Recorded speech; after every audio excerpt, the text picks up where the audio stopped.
Your dream plot awaits for you at OMR, ECR and GST with Nama Family Group. Velamal feels proud to honor the physical education teachers with 5 cars and 15 lakhs. Supreme Mobiles and Supreme Super Apple Days. Get instant discount up to 15,000 on iPhone. நல்லா படிச்சானா வாயிலே விட்டுறாங்க. சின்னத்துறைய சொந்த காசுல ஒருத்தன் bullet வாங்குறேன், சொந்த காசுல வீடு கட்டுறேன், நல்ல அறிவோட போய் படிக்கிறேன், படிச்சானா அவன் கையை வெட்டுவாங்களா? இதுக்கு பேரு தான் திராவிட மாடலா? திராவிட மாடல் எப்படிங்க? இதுதான் தமிழ்நாடா? இதுதான் பெரியார் மண்ணா? நான் கேட்பேன்ல கேள்வி. அப்ப இந்த சாதி பூத்தியெல்லாம் சரி செய்ய வேண்டியது தீண்டாமை உறுதிமொழியற்ற முதல்வருடைய கடமை இல்லையா? அதுல பட்ட பெயரை சொல்லி பேசியதால் அவர் கை வெட்டப்பட்டது. உட பைத்தியக்காரத்தனங்க இருக்காங்க. நான் ஓப்பனா தான் கேட்கிறேங்க. தலைவர் கள்ளச்சாராயம் கூடாது அப்படின்னு தடுக்கிறதுக்கா மாநாடு நடத்துறாரு. டாஸ்மார்க் இழுத்து முடி சொல்றாரு, நடத்தாரு அப்படின்னு மயிலாடுதுறையில பிரச்சனை இருக்காங்க. பிரச்சனை பண்ண ஒரே காலத்துக்கு 2 பேரும் போட்டு தள்ளிட்டாங்க. ஆமாங்க, வெட்டி கொலை செய்து விட்டாரு 2 மாணவர்களை. அது தடுக்கிறதுக்கு காவல்துறையிலேயே ஒரு பிரிவு இருக்கு, நடவடிக்கை எடுத்துட்டு இருக்காங்க. கள்ளச்சாராயம் விற்கிறதே போலீஸ், தமிழ்நாட்டு போலீஸ் நேரடியான குற்றம் சுமத்துறேன். ஒரு மாசத்துக்கு 64 கொலைகள் இருந்திருக்கு, வன்கொடுமைகள். ஆனா இன்னைக்கு செஞ்சுரி அடிச்சிருச்சு, 108 நடந்துருச்சு. சும்மா மண்ணுடா அதுரா மயிரான்னு இழுக்காம நீங்க நகரத்தை நோக்கி வாருங்கள், அடர்த்தியா இருங்க. ஏன் வேலூர்ல போய் செய்ய முடியுமா? சென்னையில செய்ய முடியுமா? சவால் வர்றீங்க. காஞ்சிபுரத்துல செய்ய முடியுமா? திருவள்ளூர்ல செய்ய முடியுமா? ஆனா சிவகங்கையில செய்வாங்க, புதுக்கோட்டையில செய்வாங்க. ஏன் செய்வாங்க? அங்க அடர்த்தி குறைச்சிருக்கு. திருமாகாலம் நல்லா கேட்டுக்குங்க, அதெல்லாம் எங்க கிராமத்திலயும் இல்ல பாதுகாப்பா இருக்கணும். திருமாகாலம்னா கிராமத்திலயும் இல்ல பாதுகாப்பா இருக்கணும். உங்க தொலைக்காட்சியை முதல்ல சொல்றேன். அந்த தம்பிகள் இருந்தாங்க பாத்தீங்களா, வேங்கவேல் தம்பிகள் இருந்தாங்க பாத்தீங்களா, குற்றவாளி தலைமறைவா இருக்கிறவங்க. தலைமறைவா இருக்காரு இல்ல, அதெல்லாம் தைரியமா தான் இருக்கிறாங்க. அவங்க அவனும் பிடிக்கிறவங்க துப்புலாம் தர்றாங்க. அவன் ஒரு கவிதை எழுதியிருக்காங்க. நீங்க உண்மையிலேயே இது திராவிட மாடல், இது பெரியார் மண்ணு, எல்லாருக்கும் எல்லாம் உண்மை என்றால் தமிழக முதல்வர் அவர்களே, நீங்க தான் அப்பா அப்பான்னு உங்களை சொல்லிருக்கீங்க. அப்பாவிடம் ஒரு கோரிக்கை, அந்த 3 இளைஞருடைய கோரிக்கையா கூட வச்சுக்கிறீங்க. வெறும் 22 குடும்பம் தான் இருக்கு. 22 குடும்பத்தை நீங்க நேர பார்த்து பேசுங்க. எங்க 3 பேரையும் கூட எங்க கூப்பிட்டு பேசுங்க. நாங்க நடந்த உண்மையை சொல்றோம், நாங்கள் தவறு செய்யவில்லை. அவங்க உங்களை அப்பாவா நினைச்சு கேட்கிறாங்க, ஏன் அந்த ஊருக்கு ஒரு ஆள் ஏன் போகக்கூடாது? வேங்கவேல் ஏன் போகக்கூடாது? நாயை விட பண்ணியை விட இந்த நாடு கேவலமா நடக்குது. நல்லா படிச்சா வாயை வெட்டுறாங்க, புல்லட் வாங்கினா கையை வெட்டுறாங்க, கள்ளச்சாராயத்தை தட்டி கேட்டா வெட்டுறாங்க அப்படின்னு எல்லாம், அதுவும் திராவிட மாடல் அரசுக்கு இதெல்லாம் தலைக்குனிவு அப்படின்னு விமர்சிக்கிறீங்க. தொடர்ந்து தமிழ்நாட்டில் பட்டியலின மக்களுக்கு எதிரான போக்கு, அவர்களுக்கு எதிரான வன்முறை நடந்துட்டு இருக்கிறதா தொடர்ந்து விமர்சிக்கிறீங்க. உங்க கூட்டணி ஆட்சி நடக்குது, திராவிட மாடல் அரசு ஒரு சமூக நீதி அரசா முன் வச்சுட்டு இருக்கிற நேரத்துல நீங்களே இப்படி விமர்சிக்கலாமா? நாங்கள் ஒரு கூட்டணி வைக்கிறோம்னாலே அந்த கூட்டணி எங்கள் கட்சி லாபத்திற்காக அல்ல, மக்களுடைய லாபத்திற்காக, மக்களுடைய பாதுகாப்பிற்காக, மக்களின் தேவையை ஒட்டித்தான் நாங்கள் கூட்டணியை உருவாக்குகிறோம். அதிலும் குறிப்பாக தலைமுறையாக ஒரு ஒடுக்கப்பட்ட மக்களுக்கு, பெண்களுக்கு, சிறுபான்மை மக்களுக்கு ஒரு பாதுகாப்பை உருவாக்க வேண்டும் என்பதுதான் எழுச்சி தமிழுடைய அடிப்படை கோட்பாடு. கடைசி மனிதனுக்கும் ஜனநாயகம், எளிய மக்களுக்கும் அதிகாரம் என்ற அந்த அடிப்படை தத்துவத்தில் நாங்கள் உருவாக்கி இருக்கிறோம். இப்ப நீங்க குறிப்பிட்ட காலமாக பார்த்தீர்கள் என்றால் தொடர்ந்து சாதிய கொடுமை நடந்து கொண்டிருக்கிறது. நல்லா படிச்சானா வாயிலே விட்டுறாங்க. சின்னத்துறைய எப்படி சின்னத்துறையங்க, இதங்க அந்த நிகழ்வு நீங்க கேள்விப்பட்டிருப்பீங்க. அந்த பையன் நல்லா படிச்சிருக்கிறேன், ஆசிரியர்கள் பாராட்டி இருக்கிறார்கள், நல்ல ஒரு மதிப்பெண் பெற்றிருக்கிறான்ற ஒரே காரணத்திற்காக அந்த சாதி வெறியில, சாதி புத்தியில வாயை வெட்டுறாங்கன்னா இதுக்கு பேரு தான் திராவிட மாடலா அப்படின்னு நான் கேட்டது தப்பான்னு நடவடிக்கை எடுக்கிறாங்கல்ல. நடவடிக்கை எடுத்தா போதுமா? வருவதற்கு முன்னால் தடுப்பதற்கு பேர் தானே அரசாங்கம். அதே மாதிரி ஒரு புல்லட்டு வாங்கி சொந்த காசுல ஒருத்தன் புல்லட்டு வாங்குறேன், சொந்த காசுல வீடு கட்டுறேன், நல்ல அறிவோட போய் படிக்கிறேன், படிச்சானா அவன் கையை வெட்டுவாங்களா? இதுக்கு என்னங்க இதுக்கு பேரு? இதுக்கு தான் ஜனநாயகமா? விடுங்க, திராவிட மாடல் விடுங்க. இதுதான் தமிழ்நாடா? இதுதான் பெரியார் மண்ணா? இதுதான் சமூக நீதி மண்ணா? நான் கேட்பேன்ல கேள்வி. யாருக்கு கேட்காம இருக்க முடியும்? எப்படி கேட்காம இருக்க முடியும்? நீங்க எடுத்துமே ஆரம்பமே கேள்வி எப்படி கேட்கறீங்களே, வாய் அடிச்சு எப்படி கிடக்கணுமா? எங்க அம்பேத்கர் அந்த காலத்தை சொல்லிக்காருங்க. எங்க அம்பேத்கர் விட நம்ம அம்பேத்கர், உங்களுக்கான அம்பேத்கர், எனக்கான அம்பேத்கர், இந்த மக்களுக்கான அம்பேத்கர் சொல்லியிருக்காருங்க. Our battle is not for the money, our battle is not for the luxury, our battle is not for the power, our battle is for reclamation of our பெர்சனாலிட்டின்றாரு. நாங்கள் என் பேருக்காகவோ புகழுக்காகவோ நாங்கள் யுத்தம் செய்யவில்லை, போராடவில்லை, சண்டை செய்யவில்லை. நாங்கள் போராடுவது எங்களை மனிதனாக ஏற்றுக்கொள்ளுங்கள், சக மனிதனாக எங்களை மதியுங்கள் என்கிற போராடினாரு. 75 ஆண்டுகள் ஆயிருச்சு. நாங்கள் இன்னமும் இதே மாதிரி இருந்தோம்னா அப்ப கேட்க மாட்டோமா? ஒரு சின்ன விஷயத்தை சொல்றேங்க. நான் உங்களை கடைசியாக பேட்டி கொடுத்த பிறகு நான் சுற்றுப்பயணத்துக்கு போயிட்டேன். எங்க போனேன்னா எங்க கட்சிக்கு சார்ந்த மாவட்ட செயலர் திருச்செந்தூர்ன்ற ஊர் ஒரு முக்கியமான ஊர். அதான் முக்கியமான ஊர். முருகருடைய 6 படை வீடுல அது ஒரு வீடு. அங்க நாங்க ஒரு பெண்மகளுக்கு நாங்க மாவட்ட செயலர் பொறுப்பு கொடுத்திருந்தோம். அது வந்து அந்த பெண்மகள் வந்து யாருன்னா மீனவ பெண்மகள், வீர பெண்மகள். அந்த அம்மாவுக்கு கொடுத்திருந்தோம்னா அந்த அம்மா போய் சாத்தான் குளம் என்ற இடத்துல வந்து கொடி ஏத்த போகுதுங்க. ஒன்னும் தப்பு செய்யலைங்க, கொடி ஏத்த போகுது. கட்சி கொடிய இருந்த கொடிங்க, ஏற்கனவே இருந்த கொடிய நாங்க வந்து இன்னைக்கு அங்கீகாரம் அடைந்து விட்டோம் என்ற ஒரே காரணத்திற்காக அந்த கொடியை அந்த பெண்மகள் ஏற்ற போறாங்க தலைமையில. ஏன்னா மாவட்ட செயலர் ஏத்துன ஒரே காரணத்திற்காக அந்த அம்மாவுடைய காலை வந்து முதிச்சிருக்கிறாங்க. போலீஸுங்க, நேரடியாக சொல்றேன்ல, காலை முதிச்சிருக்கிறாங்க. அது மண்டே. ஆமாங்க. அப்புறம் நீங்க வந்து கேள்வி கேட்கிறீங்க, விடுதலை சிறுத்தைகள் கட்சியினுடைய மாவட்ட செயலாளர்கள் போலீஸ் ஆமாங்க. ரீட்டா ரவி பேரை சொல்றேன்ல, நான் உங்களுக்கு போட்டா தரேன், நேரடியாக போய் பார்த்து தானே வந்திருக்கிறேன். இப்ப வந்ததுமே இந்த கொடுமை தாங்க முடியாம நானும் என் கட்சியுடைய தலைமை செயலர் பாலசிங்க, எங்க கட்சியோட அமைப்பு செயலர் எல்லாரும் எங்க தலைவர் அனுப்பினாரு. அங்க போய் ஸ்பாட்டை போய் என்ன பார்த்து வாங்க அப்படின்னு. நாங்க நேர போனதுமே அங்க இருக்கிற எஸ்பியை பார்த்தோம். ஆல்பர்ட் ஜான், இளமையான ஒரு 35 வயசு தான் இருக்கு. அவற்றை எந்த வகையான சாதி கொடுமை இல்லை, எந்த பிரச்சனையும் இல்லை. அப்படியா? நான் கேள்விப்பட்டேன், ரொம்ப கொடுமையான செய்தி. போய் கொடி ஏத்திக்கன்றாரு அவரு. நான் உங்களுக்கு பாதுகாப்பு தரேன்றாரு. அவங்க பாதுகாப்பு தராங்க, வேற யாரும் இப்ப கேள்வி பார்த்தீங்களா? அவன் தான் அங்க இருக்கிறவங்க பார்த்தீங்களா, அந்த ஏரியால இருப்பாங்க பார்த்தீங்களா? நீங்க பாருங்க, மேல இருக்கிற அதிகாரிலாம் மாத்திக்கிட்டே இருப்பாங்க. ஆனா அந்த ஏரியா இருக்கிற ஏட்டு, அங்க ஏரியா இருக்கிற போலீஸ், இதெல்லாம் அதே ஆதாரம் பண்ணி கேட்டு பாருங்க. எல்லா போலீஸ் ஸ்டேஷனும் அதே மாதிரி நடக்குங்க. அவங்க பூரா சாதி வெறி பிடிச்சி திடுறாங்க. நான் சொல்லிட்டு அதுக்கு முக்கியமான காரணமே அங்க இருக்கிற ஒரு டிஎஸ்பி இப்ப நடவடிக்கை எடுக்க போறாங்க. அவர் உறுதியளிச்சிட்டாரு, நடவடிக்கை உறுதியாக எடுப்போம் என்று நாங்களும் எங்க தலைவர்கிட்ட சொல்லிவிட்டு, உங்க தலைவர் முதல்வர் சொல்லிவிட்டார், நிச்சயமா நடவடிக்கை எடுக்கப்படும். அப்ப நல்லா பாருங்க, மேல சரியா இருக்குங்க. ஆனா அந்த இடையில இருக்கிறாங்க பார்த்தீங்களா, அந்த சாதி வெறியர்கள், சாதி வெறி பிடித்த போலீசாளர்கள் எப்படி வந்து வேங்கவையில நாங்க தாண்டா மலத்தை கலந்தோம் அப்படி எங்க மேல ஒரு குற்றச்சாட்டை சுமத்துறாங்க பாருங்க. கள்ளக்குறிச்சியில அந்த பெண்மகளுக்காக, அகமுடையார் பெண்மகளுக்காக போராடின பார்த்தீங்களா, அதுல போய் எங்களை வந்து 2வது குற்றவாளியை சேர்க்கிறாங்க பாருங்க. அவங்க அம்மாவோட இந்த சாதி வெறி பிடிச்ச போலீஸ் தான் நான் சொல்றேன், மற்றவங்க நான் சொல்லல. அது நல்ல போலீஸா இருக்கிறாங்க. எடுத்துக்காட்டுக்கு காரைக்குடிக்கு பக்கத்துல சிவகங்கைன்னு ஒன்று ஊர் தெரியும் உங்களுக்கு, அதுவும் தெரியும். சிவகங்கையுடைய மாவட்ட செயலர், எங்க கட்சியை மாவட்ட செயலருங்க, அங்க மாவட்ட செயலருங்க, அவர் என்ன பண்ணிட்டாங்க, இவர் வந்து பெண் போலீஸ் வந்து இழுத்துட்டாரு, பெண் போலீஸ் வந்து ட்ரெஸ்ஸை வந்து கிழிச்சு விட்டாரு அப்படின்னு சொல்லி அவர் மேல குற்றச்சாட்டு. இளைய கௌதமன் பேரோட சொல்றேன், ஏன்னா இதெல்லாம் முக்கியமான ஒரு செய்தி நான் சொல்றதெல்லாம். இளைய கௌதமன் உடனே நாங்களே அதிர்ச்சி ஆகிட்டோம். ஏன்னா அவர் இப்ப செய்யக்கூடிய ஆள் இல்லை, ஏன்னா அப்படி பண்ணிட்டாரு அப்படின்னு. ஆனா அங்க இருக்கிற எஸ்பி உண்மையை கண்டுபிடிச்சு, இது வந்து உங்க மாவட்ட செயலருடைய குற்றம் அல்ல, அது யாருடைய குற்றம் என்றால் அங்க இருக்கிற அந்த அம்மா அந்த போலீஸ்கார அம்மா அதுவே நடிச்சிருக்கு அப்படின்னு கேமரால கண்டுபிடிச்சு இன்னைக்கு அந்த அம்மாவை சஸ்பெண்ட் பண்ணிட்டாங்க. சிசிடிவி சஸ்பெண்ட் பண்ணிட்டாங்க. போய் குற்றச்சாட்டு. அப்ப எவ்வளவு சாதி வெறி பிடிச்சி திராயின்னு பாருங்க. கீழே இருக்கிற அந்த ஏரியாவில் இருக்கிற அந்த போலீஸ்காரங்க பூரா. அப்ப இந்த சாதி புத்தியெல்லாம் சரி செய்ய வேண்டியது தீண்டாமை உறுதிமொழி ஏற்ற முதல்வருடைய கடமை இல்லையா? எனக்கு 1-2 நடந்த பிரச்சனை இல்லைங்க, எங்க பார்த்தாலும் சாதி கொடுமையா நடக்குது. ஏங்க ஒரு ஊர்ல வந்து நல்லா படிச்சிருக்கிறாங்க, மயிலாடுதுறையில நல்லா படிச்சு ஒரு ஒழுக்கம் சார்ந்து வாழ்றாங்க. அந்த ஊருக்குள்ள வந்து வன்னியர்கள், ஆனா எல்லா வன்னியன்னு சொல்ல, சில பேர் அங்க வந்து சாராயம் விற்கிறாங்க. யாரு மூலமா விற்கிறாங்க? தலித்து, அங்க இருக்கிற தலித்து இருப்பாங்கல்ல, அவங்க மூலமா விற்கிறாங்க. அப்ப இளைஞர்கள் வந்து கேட்கிறாங்க, டேய் விற்காதரா. அவன் விடுதலை சிறுத்தையுடைய தலைவர் வந்து கள்ளச்சாராயம் கூடாது அப்படின்னு தடுக்கிறதுக்கா மாநாடு நடத்துறாரு. டாஸ்மார்க் இழுத்து முடி சொல்றாரு, நடத்தாரு அப்படின்னு மயிலாடுதுறையில பிரச்சனை பண்ணிருக்காங்க. பிரச்சனை பண்ண ஒரே காலத்துக்கு 2 பேரும் போட்டு தள்ளிட்டாங்க. மயிலாடுதுறையிலையும் கள்ளச்சாராயம். ஆமாங்க. அப்புறம் நீங்க என்ன நினைச்சுக்கிட்டு இருக்கீங்க?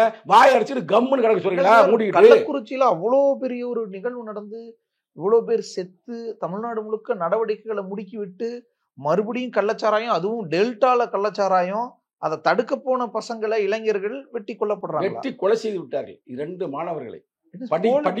கள்ளச்சாராயமே அது தடுக்கிறதுக்கு காவல்துறையிலேயே ஒரு பிரிவு இருக்கு, நடவடிக்கை எடுத்துட்டு இருக்காங்க. கள்ளச்சாராயம் விற்கிறதே போலீஸ், தமிழ்நாட்டு போலீஸ் நேரடியான குற்றம் சுமத்துறேன். ஏன்னா அவங்களுக்கு தெரியாம யாரும் எதுவும் செய்ய முடியாது. அப்ப தமிழக முதல்வரே, நீங்க வந்து கற்பனையில இருக்காதீங்க. உங்களுக்கு பக்கத்தில் இருக்கிற வந்து அமைச்சர் பெருமக்கள் தவறான செய்திகளை சொல்லுகிறார்கள். தயவு செய்து நீங்க நேரடியாக களத்துல இறங்குங்கன்றேன், நேரடியா இறங்குங்க. சார் போலீஸ் தடுக்கும் சார், நடவடிக்கை எடுக்கும், அவங்களுக்கு தெரிஞ்ச நடவடிக்கை எடுத்து பிடிச்சிருவாங்க. அதுவும் இவ்வளவு பெரிய டெத் நடந்துருச்சு, எவ்வளவு பேர் செத்துட்டாங்க, எவ்வளவு பெரிய தலைக்குனிவு. சிபிஐக்கு மாத்திருக்காங்க வழக்கு, இன்னும் விக்கிறாங்களா? இன்னமும் கொடுமையான சொல்லட்டுமா, அந்த கள்ளக்குறிச்சியில கள்ளச்சாராயம் அந்த குடிச்சு செத்து போனாங்க.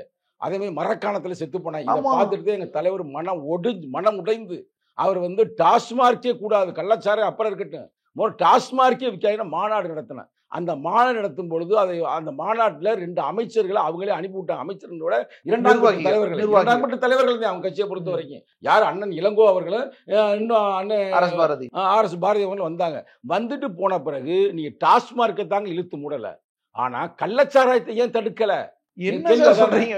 இன்னும் கள்ளச்சாராயம் விடுதுன்றீங்க. சேலத்துல ஊழல் போட்டதெல்லாம் பிடிச்சாங்க, சில இடங்கள் எல்லாம் நடவடிக்கை எடுத்து பிடிச்சிட்டு தான் இருக்காங்க. எப்படி இன்னும் கள்ளச்சாராயம் இருக்கு? பெரிய கொடுமை சார். ரொம்ப வருத்தம். அதுவும் இளைஞர்கள் அதை கண்டுபிடிச்சு தட்டி கேட்கறாங்கன்னா உங்களை பாதுகாக்கிறதே போலீஸ் தானே.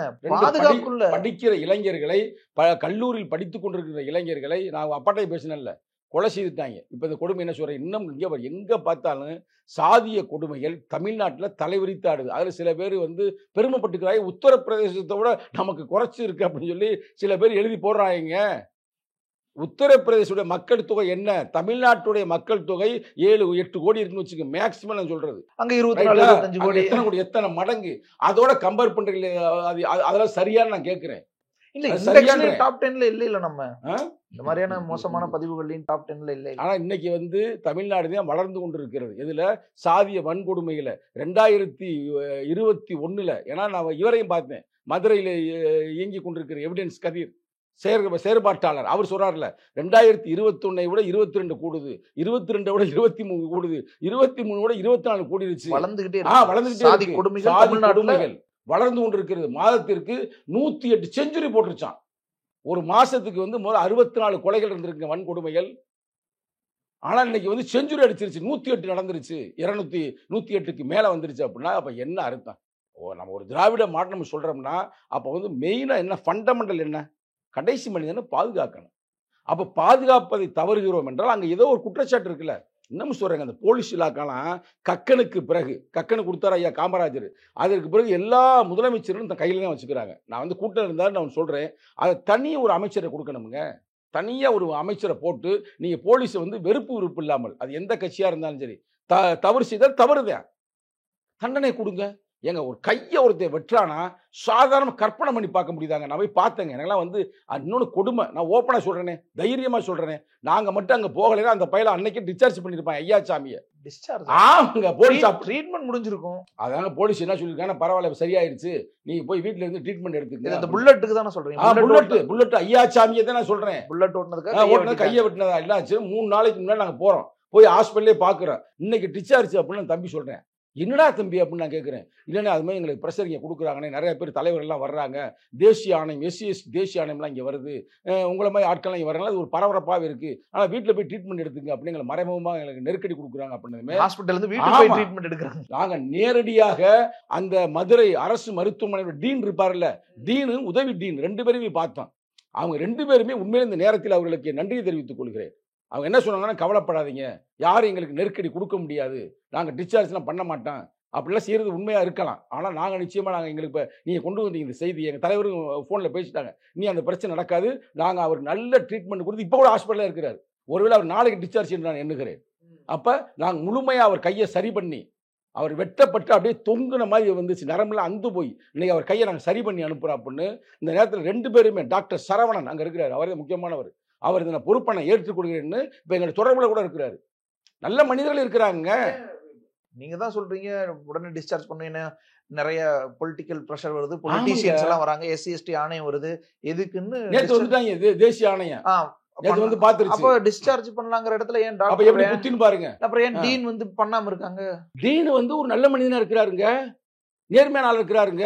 அவரே சொன்னார்ல, நாங்க இந்த கட்சி அந்த கட்சி, ஆளுங்கட்சி ஆளாத கட்சி இல்ல ஆள போற கட்சியெல்லாம் நாங்க பார்க்க மாட்டோம், நாங்கள் பாதிக்கப்பட்ட மக்கள் பக்கம் நிற்போம்.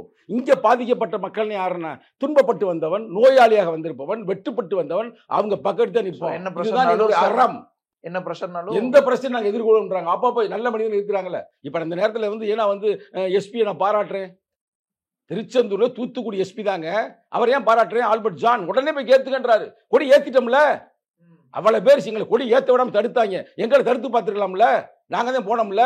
இன்னொன்னு நம்பர்ஸ் தாங்க தீர்மானிக்குது. அன்னைக்கு ஒரு 50 பேர் இருந்திருக்காங்க, நீ அடிச்சு மண்டை உடைச்சா, நாங்க 500 பேரோட வந்தோம்ல, போனோம்ல. முடியுமா, நடக்குமா? நான் தெரியாம தான் கேட்கிறேன்.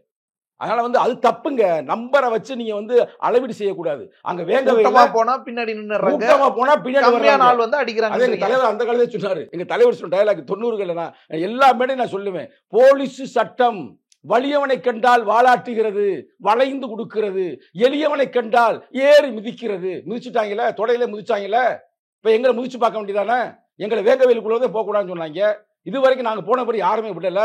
நாங்க 1000 பேர் போனோம்ல, எப்படி உள்ள போனோம்? அதுதான் சொன்னேன். தலித் இளைஞர்களே, சிறுபான்மை மக்களே, பெண்களே, தனியா போகாதீங்க, தனியா இருக்காதீங்க. எங்க தலைவர் ஏன் சொல்றாரு? அமைப்பாய் திரளும் ஏன் சொல்றாரு? அமைப்பாதல் மட்டுமே அதிகாரங்கள் பிறக்கும். அந்த அதிகார வலிமையை, ஆதிக்கத்தை தகர்க்கும். அடக்கப்பட்டவன் அதிகாரமாவதும் ஒடுக்கப்பட்ட ஆயுதம் ஏந்துவதும் காலத்தின் கட்டாயம். ஆனா நீங்க வந்து அப்படி போகாதீங்க, எல்லாம் ஒற்றுமையா இருங்க. இதுல அந்த ஊருக்கு பிரச்சனை தெரியுமில, கையை வெட்டின ஊர்ல 4 வீடு, 4 வீடு, 4 வீடுங்க. அவன் 40 வீடு 400 வீடு இருக்காங்க. அவன் அதே வெற்றியா நீ அங்க போய் இருக்கிற. அதான் அம்பேத்கர் அந்த காலத்தையே சொன்னாரு, இந்த சாதிய பிரச்சனைக்கு என்ன தீர்வு அப்படின்னு சொல்லும்போது பல தீர்வுகள் இருக்கிறது. ஒரு எளிமையான தீர்வை நான் சொல்லுகிறேன். அம்பேத்கருடைய தொகுப்பு நம்பர் 9 இருக்கு. என்ன சொன்னார் அவரு? நீங்க எங்கேயும் வந்து அங்க வந்து உதிரியா இருக்காதீங்க, மண்ணு தாய் மண்ணு அப்படிலாம் இருக்காதீங்க, அடர்த்தியான இடத்துக்கு போங்க, அடர்த்தியான இடத்துல வாழ்ந்து பாருங்க. அதே மாதிரி நகரத்தை நோக்கி நகருங்கள். புரட்சியாளர் அம்பேத்கர் சொன்னது. இந்த தருணத்தில் தலித் இளைஞர்களே உங்களுக்கு சொல்லுகிறேன், நீங்க வந்து அந்த கிராமங்கள்ல சும்மா மண்ணுடா அதுரா மயிரான்னு இழுக்காம நீங்க நகரத்தை நோக்கி வாருங்கள், அடர்த்தியா இருங்க. ஏன் வேலூர்ல போய் செய்ய முடியுமா? சென்னையில செய்ய முடியுமா? சவால் விடுறீங்க. காஞ்சிபுரத்தில் செய்ய முடியுமா? திருவள்ளூர்ல செய்ய முடியுமா? ஆனா சிவகங்கையில செய்வாங்க, புதுக்கோட்டையில செய்வாங்க. ஏன் செய்வாங்க? அங்கே அடர்த்தி குறைச்சிருக்குது. இப்போ இங்கே தானே கொடி ஏற்றுறான். இப்போ நான் மேலூர், எங்கள் ஊரில் 4 திசை 4 கொடி பறக்குது, 60 அடியில் பறக்குது. எப்படி பறக்குது? அங்கே நாங்கள் அடர்த்தியாக இருக்கிறோம், வலிமையாக இருக்கிறோம். அதான் மார்க்ஸ் சொல்லுவார்ல, அதாவது அளவு மாற்றம் பண்பு மாற்றத்தை உருவாக்கும். நீ 2 பேர் 3 பேரா இருந்தா அது பிரச்சனை. அதே ஒரு 300 பேரா இருந்தா 500 பேரா இருந்தா அது வேற பிரச்சனை. ஆனால் ஒரு அரசாங்கம் அப்படி இருக்க கூடாது. அதுக்காக இந்த கருத்துக்கு வர்றேன். அரசாங்கத்துக்கு அந்த புத்தி இருக்க கூடாதுங்க. கிராமப்புறத்துல ஒடுக்கப்பட்டவங்களா இருக்காதீங்க, நகர்ப்புற ஒடுக்கப்பட்டவங்களா இருங்கன்னு நான் சொல்றேன். எப்படி மன்னிக்க வேண்டும்? நீ உடனே போற போல எனக்கு வார்த்தை வைக்காதீங்க. இல்ல நகரத்தெல்லாம் ஒடுக்க முடியாது. உதாரணம் எடுப்பீங்க. காலம் நல்லா கேட்டுக்குங்க. அதெல்லாம் எங்க கிராமத்திலயும் இல்ல பாதுகாப்பா இருக்கணும். திருமா காலம்னா கிராமத்திலயும் இல்ல பாதுகாப்பா இருக்கணும். அதனால முடியல. அப்ப நாங்க ஆட்சி அதிகாரத்தை நாங்க நேரடியா கைப்பற்றணும். நகரமயமாதல்ல மறுபடியும் நகர்ப்புற ஏழைகள் தான் வருவாங்க. அங்க வேலை வாய்ப்பு குறையும். அங்க 400 ரூபாய் சம்பளம் இன்னும் 200 ரூபாய் சம்பளம் ஆகும். போட்டி அதிகமாகி எல்லாரும் ஒரே இடத்துக்கு வருவீங்க. பொருளாதார ரீதியான பரவலாக்கப்பட்ட சமூக நீதி, பரவலாக்கப்பட்ட நீதி, பரவலாக்கப்பட்ட பொருளாதாரம் தானே தீர்வு கொடுக்கும். அதுக்கு குவியறது மறுபடியும் நீங்க வந்து பொதுவான மக்களுக்கான தத்துவத்தை சொல்றீங்க. அதுல எனக்கு மாற்று கருத்துல தலைமுறை மாதிரி எங்களை மாதிரி ஒடுக்கப்பட்ட மக்கள் நீங்க உதிரியா ஒரு இடத்துல இருந்தீங்கன்னா இப்படி செய்வாங்க. நீங்க உதிரி இல்லாம ஜனநாயகத்தை மேம்படுத்துறதா, நகரத்துல வந்து ஜனநாயகத்தை மேம்படுத்துறதா இல்ல கூட்டமா இருந்தா பண்ணலையே பாதுகாப்பா இருக்கலையே. ஜனநாயகம் அதிகார மயமத்தை நோக்கி வரலையே, பரவலாக்கப்படலையே. அதான அது படணும்னு தானே பேசணும். பண்ண மாட்டாங்களே, அதான சிக்கல். இப்ப இவ்வளவு மாற்றாங்க பண்ண வைக்கணும்ல. தொடர்ந்து அதான இப்ப போராடிட்டு இருக்கிறோம். அது ஓகே சார். நகரமயமாதல் நோக்கி நகர்ந்துட்டோம்னா நீங்களே அதிர்ச்சி ஆவீங்க. அது வந்து உங்க தொலைக்காட்சியை முத சொல்றேன். அந்த தம்பிகள் இருந்தாங்க பாத்தீங்களா, வேங்கவேல் தம்பிகள் இருந்தாங்க பாத்தீங்களா, குற்றவாளின்னு தலைமறைவா இருக்கிறவங்க, தலைமறைவா இருக்காது இல்ல, அதெல்லாம் தைரியமா தான் இருக்கிறாங்க. அவங்க எவனும் பிடிக்கிறவங்க துப்பு இல்லாம தர்றாங்க. எவனும் எங்க தலைமறைவாலாம் இல்ல. கரெக்டா? அந்த தம்பிமார்கள் எனக்கு நேத்து கொரியர்ல ஒரு கவிதை அனுப்பியிருக்காங்க. ஓகே, கோவிதை நான் கேட்கிறேன், என்னடா ஆச்சு, ஏது ஆச்சு, என்ன அப்படி நடக்கும்போது நாங்கள் இதை செய்யவே இல்லை சார், இந்த ஈனச்செயலை நாங்கள் செய்யலை, வேணும்னா எங்களை நேரடியாக என்கொயரி பண்ண சொல்லுங்க. யார முக்கியமான ஒரு நீதி அரசரை, எங்கள் தலைவர் ஒரு நபர் நீதி அரசர் கேட்குறாருல, ஒரு ஐயா நீதிபதி ஒரு ஐயா இருக்காருல்ல, சந்தூர் மாதிரி ஐயா, எத்தனை பேர் இருக்கிறாங்க, அவங்க மாதிரி ஒரு அறம் சார்ந்தும் கேட்கட்டு நான் சொல்கிறோம்னு அவன் ஒரு கவிதை அனுப்பியிருக்காங்க. உண்மையிலே அந்த கவிதை இந்த நேரத்தில் நான் உங்களை படித்து காட்டுறேன். இந்த தமிழக மக்கள் மட்டுமல்ல, உலக மனிதநேயம் உள்ள எல்லாருமே கண்களால் நைட்டு தூங்கலைங்க. நைட்டு எனக்கு வந்து அந்த கவிதை வந்து கொரியரில் எனக்கு வந்துச்சு. கொரியரில் வந்து வந்து இதில் வந்து ஃபேஸ்புக்கில் வந்து வந்துடாதீங்க, கொரியரில் வந்துச்சு. அந்த கவிதையோடைய கருத்தை பாருங்களேன், யோசிப்பேன். அப்படியே எடுத்து வச்சிருக்கிறேன். தலைப்பே வந்து கண்ணீர் தொட்டி, பிராக்கெட்டில் தண்ணீர் தொட்டி, தாக்கா முடிஞ்சு. உனக்கு மட்டும் கண்கள் இருந்திருந்தால் உன்னை களங்கப்படுத்தியவன் யார் என்று நீயே கூறியிருப்பாய். உனக்கு மட்டும் காதுகள் இருந்திருந்தால் குற்றச்சாட்டை ஏற்க முடியாமல் போராட நீயே வந்திருப்பாய். உனக்கு மட்டும் மூக்கு இருந்திருந்தால் தூர்நாற்றம் தாங்க முடியாமல் நீயே கூச்சலிட்டு இருப்பாய். உனக்கு மட்டும் வாய் இருந்திருந்தால் உண்மையை பேசி ஊர்வாயை நீயே அடைத்திருப்பாய். உனக்கு மட்டும் கையும் காலும் இருந்திருந்தால் உன்னையே வருத்தி கூனி குறுகி நீயே நின்றிருப்பாய். அன்று நீர் நிரம்பி வழிந்து என கேள்விப்பட்டேன். அன்று நீர் நிரம்பி வழிந்தது என கேள்விப்பட்டேன். உன்னை அசுத்தம் செய்து விட்டார்கள் என்பதற்காக நீயே குளித்து கொண்டிருந்தாயோ. அன்னைக்கு தண்ணியை பிறகு திறந்து விட்டாங்கல்ல, நான் இருக்க அந்த நிகழ்வு நடந்து அதில் இருக்காரு. அன்று நீர் நிரம்பி வழிந்தது என கேள்விப்பட்டேன். உன்னை அசுத்தம் செய்து விட்டார்கள் என்பதற்காக நீயே குளித்து கொண்டிருந்தாயோ. எங்கள் பகுதியில் நீ இருந்ததால் தான் உன்னையும் ஒரு தலித்தாக பார்க்கிறார்களோ. கனத்த இதயத்தோடு முரளிராஜா யாரும் தெரியல, அந்த போலீஸு அந்த அவர் நமக்கு அனுப்பியிருக்காரு. அனுப்பிட்டு அவர் என்ன சொல்கிறார் என்றால், எங்கள் அட்வொகேட்டை நாங்கள் அதை செய்யவே இல்லை. நான் இந்த தருணத்தில் கலெக்டர் தொலைக்காட்சி இன்னைக்கு இந்தியா லெவலில் மற்றும் உலக லெவலில் ஒரு புகழ்பெற்றது எல்லா தமிழர்கிட்டையும் நான் நேரடியான கோரிக்கை வைக்கிறது. விவாதமாக கூட எடுக்காதீங்க, இந்த விவாதம் கூட அந்த கோரிக்கையை எங்கள் தம்பிமார்கள் செய்யலை. நாங்கள் உறுதியாக நம்புகிறேன், எங்கள் தலைவர் உட்பட கம்யூனிஸ்ட் கட்சி உட்பட. இதுதான் கூட்டணியில் முக்கியமான கட்சி. மார்க்சிஸ்ட் கம்யூனிஸ்டும் கண்டிச்சு அறிக்கை. மற்ற கட்சியில் இருக்கலாம், பேருக்கு இருக்கலாம், நான் ஓப்பனாக சொல்ல தப்பாக எடுக்க வேண்டாம். இன்னைக்கு மக்கள் திரைச்சோடு இருக்கிற கட்சினா திராவிட முன்னேற்ற கழகத்துக்கு அடுத்து விடுதலை சிறுத்தைகள் அண்ட் மார்க்சிஸ்ட் கம்யூனிஸ்ட் மக்கள் திரைச்சி. மற்ற கட்சி அவங்க சத்துக்கு தகுந்த மாதிரி இருக்கிறாங்க. நாங்கள் ஏற்றுக்கொள்ளவில்லை, இந்த குற்றப்பத்திரிகை ஏற்றுக்கொள்ளவில்லை. எங்கள் மக்களை நாங்கள் நம்புகிறோம், அவர்கள் செய்யவில்லை, அந்த ஈனச் செயலை செய்யவில்லை. நீங்கள் உண்மையிலேயே இது திராவிட மாடல், இது பெரியார் மண்ணு, அதாவது ஆரியத்திற்கு நேரெதிர் திராவிடம் தான், எல்லாருக்கும் எல்லாம் என்பது உண்மை என்றால், தமிழக முதல்வர் அவர்களே, நான் தாய் உள்ளத்தோடு உங்களை கேட்கிறேன். நீங்கள் தான் அப்பா அப்பான்னு உங்களை சொல்லியிருக்கீங்க. நான் உங்களை அப்பான்னு சொல்ல முடியாது, அண்ணன் கூட சொல்கிறேன் என் வயசுக்கு. ஆனால் அப்பா நான் அந்த பயலுக்கு மூலமாக சொல்கிறேன். அந்த பயலுக்கு சொன்னதாக கூட எடுத்துங்க. அப்பாவிடம் ஒரு கோரிக்கை, அந்த 3 அந்த இளைஞருடைய கோரிக்கையாக கூட வச்சுக்கிறீங்க. என்ன அவங்க சொல்கிறாங்கன்னா, நாங்கள் செய்யலை, ரைட்டா? உண்மையிலே நீங்கள் அப்பா அவர்களே, நீங்கள் போய் ஒரு இடத்துல ஒரு பாவம், ஒரு குறவர் சமூகத்தை சேர்ந்த ஒரு பெண்மகள் பாதிச்சாங்கன்றாங்க. அவங்க வீட்டில் போய் இட்லி சாப்பிட்டீங்க. ஒரு இடத்துல போய் இரவில் போய் ஒரு இடத்துல அல்வா கூட சாப்பிட்றீங்க. போகும்போது வாக்கிங் போகும்போதோ இல்லை எங்கும் போகும்போதோ அங்கே டீ சாப்பிட்றீங்க. எங்கள் ஊருக்கு வெறும் 22 குடும்பம் தான் இருக்குது. 32 குடும்பத்தில் 10 குடும்பம் போயிட்டாங்க, 25 குடும்பத்தில் 3 குடும்பம் போயிட்டாங்க. இப்போ அங்கே கரண்டில் இருக்குது வெறும் 22 குடும்பம் இருக்குது. 22 குடும்பத்தை நீங்கள் நேராக பார்த்து பேசுங்க. எங்கள் 3 பேரையும் கூட எங்களை கூப்பிட்டு பேசுங்க. நாங்கள் நடந்த உண்மையை சொல்கிறோம், நாங்கள் தவறு செய்யவில்லை. உண்மையான குற்றவாளி யாருன்றது போலீஸுக்கும் தெரியும். எப்படிடா தம்பின்னு கேட்கும்போது, அந்த போலீஸு எந்த போலீஸு நான் பேரை சொல்கிறேன், அவங்க அடித்து என்ன சொன்னாங்க, நீ போலீஸில் இருக்கலப்ப உனக்கு எஸ்ஐ போஸ்ட் தரேன், 2 லட்சம் தர்றேன், நான் இடம் தர்றேன், ஒத்துக்க அப்படின்னாங்க. என்னைய நீ செய்யலைன்னு எனக்கு தெரியும், நீ ஒத்துக்க. அதேமாதிரி அந்த பையன் நான் சொல்லுங்க, நீ இதில் வேலை பார்க்குற, ஃபைனான்ஸ் வேலை பார்க்குற, உனக்கு ஒரு 5 லட்சம் தர்றேன், இதை ஒத்துக்க. இன்னொரு பையனும் ஃபைனான்ஸ் வேலை பார்க்குறேன். 3 பேரும் படித்த இளைஞர்கள். இது நான் அவங்க சொல்ல உண்மை சார். யார் எங்கள்கிட்ட சொன்னாங்கன்ற நான் அப்படியே சொல்கிறேன். அப்படியே ஒரு இடத்துல டீ கப்பியை அப்படியே எனக்கு முகத்தில் ஊற்ற வந்தாங்க சார். ஆனால் ஊத்தலை, அந்த அளவுக்கு மிரட்டினாங்க. அப்புறம் ஏதோ ஒரு அம்மா பேர் சொன்னாங்க, பேர் சொல்ல விரும்பலை. அந்த அம்மா என்னை இதில் கோயிலில் கொண்டு போய் கோயிலை வச்சு பேசினாங்க. ஒத்துக்க, உனக்கு என்னென்ன உதவி வேணுமோ நாங்கள் செய்கிறோம் அப்படின்னு. ஆனால் நாங்கள் செய்யவே இல்லை. நீங்கள் ஊரெல்லாம் போகிறீங்க, அவர்கள் சார்பாக நான் கேட்குறேன். அவங்க உங்களை அப்பாவாக நினச்சி கேட்குறாங்க, ஏன் அந்த ஊருக்கு ஒரு ஆள் ஏன் போகக்கூடாது, வேங்கவேலுக்கு ஏன் போகக்கூடாது, போய் அவங்கள்ட்ட வச்சு ஏன் பேசக்கூடாது? அப்போ உங்களுக்கு தெரியும், உண்மையிலேயே தெரியும், நீங்கள் மனித நேயம் உள்ளவர் தான், நீங்கள் திராவிட மாடல் கொள்கையில் உள்வாங்கியவர் தான். நிச்சயமாக அப்போ உங்களுக்கு தெரியும், இந்த போலீஸில் பொறுக்கி பயில அப்படி பண்ணிக்க நீங்கள் உணர்ந்து கொள்வீங்க. ஏன்னா உங்கள் டிபார்ட்மெண்ட்டு.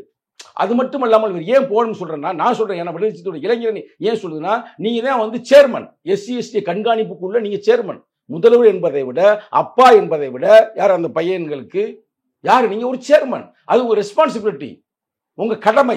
அப்போ நீ என்ன பண்ண, அங்கே போய் அவங்கள்ட்ட விசாரித்து உண்மையை கண்டுபிடிக்கணும். இப்போ நாங்கள் கூட அங்கே போகிறதுக்கு முன்னாடி இந்த அம்மாவை உண்மையிலேயே காலில் முதிச்சாங்களா, மண்டையில் அடித்தாங்களா, எங்களுக்கு நம்பிக்கை இல்லை. அவ்வளவுக்கு தைரியமாக போலீஸ் செய்வாங்க அப்படின்னு நாங்கள் போனோம்ங்க. DSP ஒத்துக்கிறாருங்க, SP சொல்கிறாருங்க, ஆமாங்க எனக்கு செய்தி கிடைச்சிருக்கு, அவர் மேலே நடவடிக்கை எடுக்கணுன்றாருங்க. அப்போ நீ யோசித்து பாருங்க. இப்போ கையை வெட்டியிருக்கிறாங்கல்ல, கையை வெட்டின முதல்ல என்ன சொன்னாங்க, அதில் பட்ட பெயரை சொல்லி பேசியதால் அவர் கை வெட்டப்பட்டது. இந்த உட பைத்தியக்காரத்தனங்க இருக்காங்க. நான் ஓப்பனாக தான் கேட்குறேங்க. கள்ளச்சாராயத்தை ஒழிக்கணும்னு சொல்லிக்கிட்டு இருக்கிறேன். கள்ளச்சாராயத்தை தடுத்து இருக்க 2 மாடல் வாயில வெட்டிருக்காங்கன்னா, அப்போ உங்க போலீஸ் டிபார்ட்மெண்ட்ல இருக்கிற பொறுக்கி பையன் நான் சொல்லுவேன், நிறைய பேர் இருக்கிறாங்க கீழே, அதை நீ கண்டுபிடிக்கணும்ல. அதனால ஒரு சாம்பிள் எடுங்க. இப்போ அந்த வேங்கவைன்றது இந்தியா முழுக்க ஒரு பாதிப்பை உருவாக்கி இருக்குது. நேர போங்கங்க, நேர போய் அங்கே பேசுங்க. இப்போ விடுதலை சிறுத்தைகள் என்னைக்கு எந்த காலகட்டத்திலும் ஒடுக்கப்பட்ட மக்களுக்காக நாங்கள் நிற்போம். அது வேற பிரச்சனை. நிறைய கட்சி, மார்க்சிஸ்ட் கம்யூனிஸ்ட் மட்டுமல்ல, எதிர்கட்சியில போற பாருங்க, எல்லாரும் சொல்றாங்களே, விஜய் ஆதரிக்கிறாரா? இல்ல எதுக்குறாருல? ஏடிஎம் எதுக்குதுல? ஜனநாயகத்தை நீ அப்படிதானே பார்க்கணும். அந்த மாணவர்கள் அவங்க மாணவர்கள் தான். அவன் ஒரு போலீஸ்ல வேலை பார்க்குறேன். அவங்க 2 பேரும் பட்டத, ஒருத்தன் இன்ஜினியர், ஒருத்தன் எம்பிஏ, இன்னொருத்தன் இன்ஜினியர். அப்ப யோசித்து பாருங்க. இன்னொரு பிஎட் படிச்சிருக்காப்ல, இன்ஜினியர்ல ஒருத்தர் பிஎட், ஒருத்தர் இன்ஜினியர், ஒருத்தர் எம்பிஏ. அவன் இப்பதான் இது முதல் தலைமுறையா படிச்சு வரக்கூடிய அந்த இளைஞர்களை பாதுகாக்காமல் அவன் இன்னொன்று சொன்னாங்க. நான் சொன்னா நீங்க என்னடா மிரண்டு அவங்க வந்து இந்த கருத்துக்கெல்லாம் எழுதி அனுப்பியிருக்கிறான், எல்லாம் ரெக்கார்டு வச்சிருக்கிறேன். அவங்க சரண்டர் ஆன பிறகு எல்லாத்தையும் நான் வெளியிடுவேன். அவன் என்ன சொல்றாங்கன்னா, என்னை ஒருவேளை ராம்குமார் மாதிரி கொலை கூட செஞ்சிருவாங்க சார்ன்றேன்.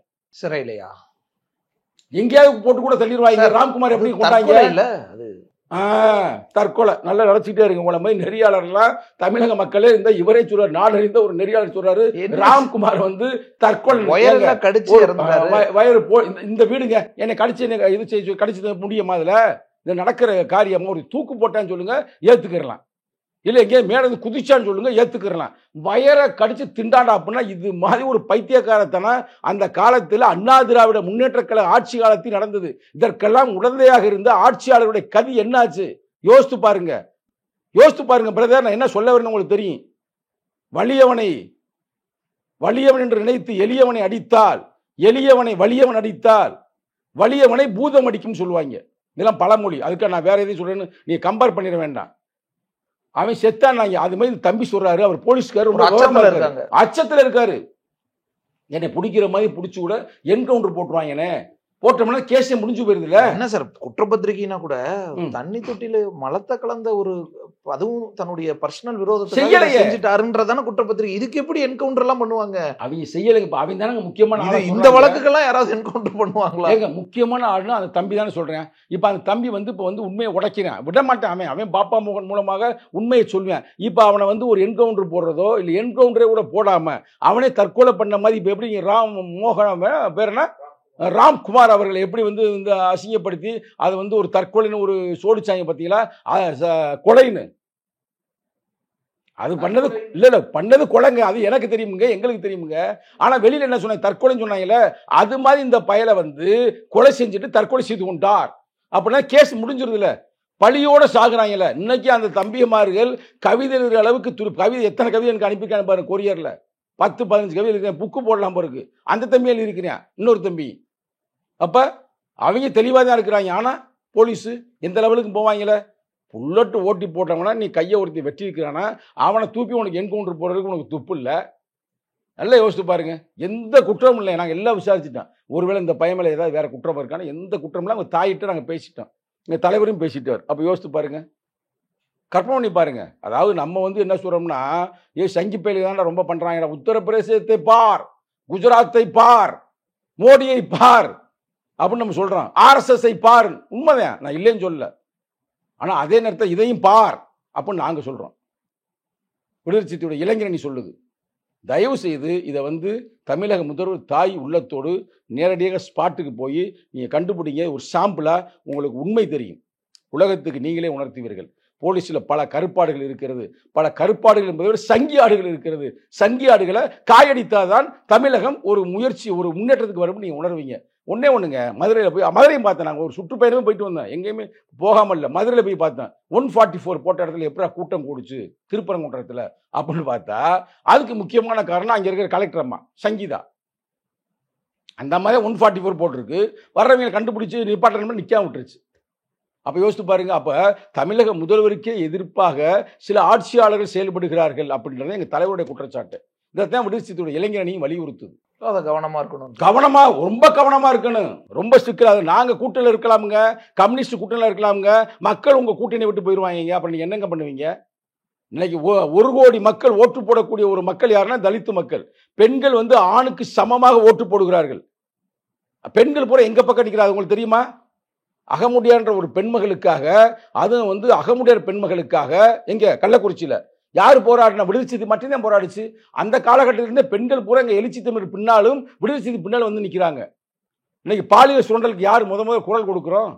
மக்கள் பக்கம் நின்று நாங்க தானே குரல் கொடுக்குறோம். அப்ப இவ்வளவு மக்கள் திரட்சி உள்ள ஒரு மக்கள் கூட்டம் நாளைக்கு உங்களுக்கு எதிர்ப்பா போயிரும்ன்றதை மட்டும் சொல்ல வேண்டிய பொறுப்பு எனக்கு இருக்குது. கூட்டணியில் இருந்தா, நீ கேட்டீங்களா ஆரம்பத்தில் ஒரு கொஸ்டின், கூட்டணியில் இருந்தா நீ என்ன இது தோழமை சூட்டல் நினைச்சுக்கிறீங்க? வழியோடு பேசுகிற தோழமை சூட்டல். ஏன்னா எங்கள் அம்பேத்கரே சொல்லுவார் அந்த காலத்தில், எங்கள் அம்பேத்கர் 80 அதுவே தப்பாக எடுப்பாங்க, நம்ம அம்பேத்கர்னு சொல்லுவோம். நாயை விட பன்னியை விட இந்த நாடு கேவலமாக நடத்துது, இந்த நாடா சுடுகாடானாரு அப்போ சொன்னார். 75 ஆண்டுகளுக்கு பின்னாடி இப்போயும் நடக்குது.